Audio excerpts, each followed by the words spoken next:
funkcija.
Tiek žinių, kam reikia vandens, skambinat.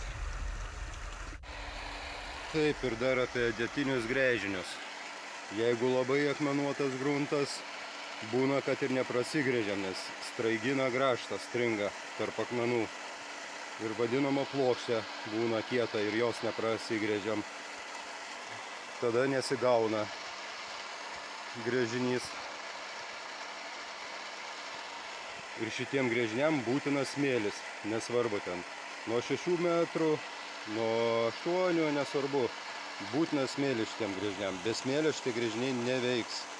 Jie būtent iš smėlio traukia. Per siurblį hidroforinį ir traukia ir bėga vanduo. O tie burbuliukai yra nuo motoro sukimosi, sukelia burbuliukus. Irgi būna. O vandens kiekis priklauso nuo smėlio stambumo.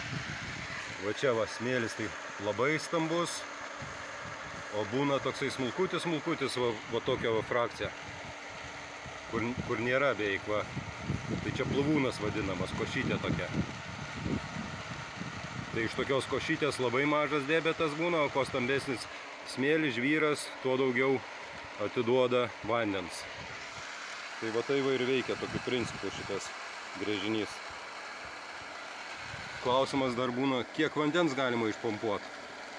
Tai galite pompuoti dieną naktį. Čia ne šulinys, čia traukia grinai iš žemės, iš to sluoksnio vandenį.